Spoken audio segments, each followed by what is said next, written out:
welcome to Lifestyles of the Strange and Exotic Random Book Review. I feel I should do this on a tilt, as we are going to read Total Titanic. And this had made it into a review not so long ago, and I got this at the Will for $1 bill. And it's very much worth the $1 bill. I haven't quite finished it yet, but I'm kind of going through the last bits and pieces of it. And it's the most up-to-date guide of the disaster of the century. And by Mark Shapiro. And it has some, your standard Titanic photographs. No surprising there. And let's see, from Byron Price Multimedia. Oh, okay. And they have a couple of websites here. The Total Titanic Worldwide website, which I have to look at. TotalTitanic.com. Let's see, where's the date here? This came out 1998. So since then, they have actually found all of Titanic. They found all the pieces. And that was a couple of years ago, 5, 6 years ago, maybe? Maybe not even that much. So yes, this isn't quite... Why put that on a book when you know the moment it's going to go to print, they're going to find something new? Anywho, this was pretty impressive, because I'm thinking, okay, another Titanic book, yay, since hit the iceberg, yay, king of the world, whoop-de-doo. But no, this is actually packed full of pretty interesting stuff. It does go in sort of the basics of kind of, where it was built, when it was built, who built it, the names everybody knows. It's cleanly put together, so it's not like a hodgepodge of information.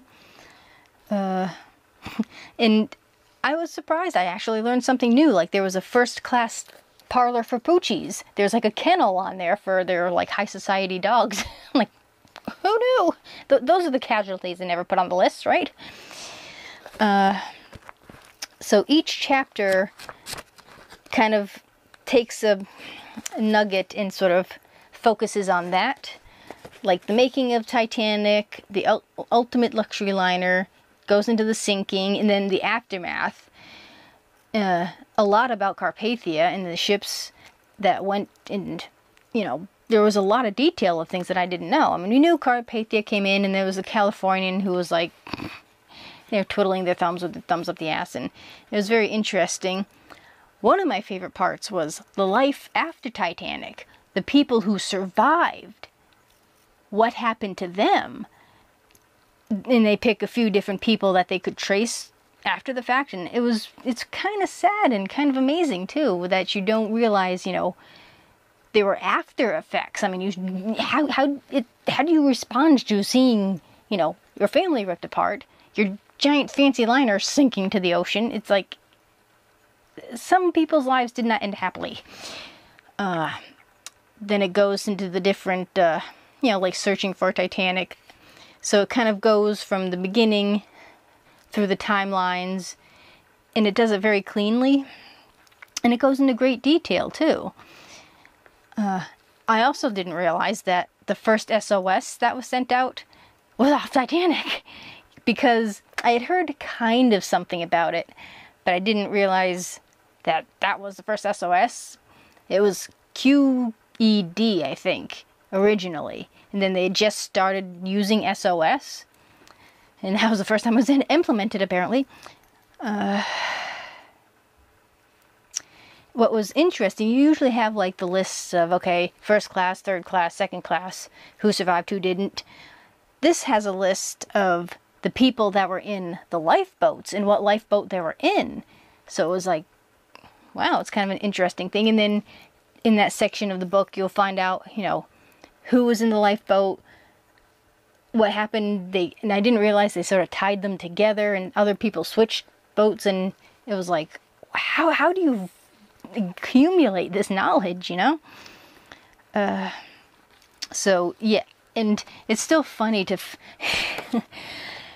We have in one of the nearby cities the National Titanic Museum or something like that. It's like the Titanic, center of Titanic lore. And it's like in this little dinky building. And I think I have a vlog that I might have put in my channel under the outings, but you couldn't film actually where all the stuff was.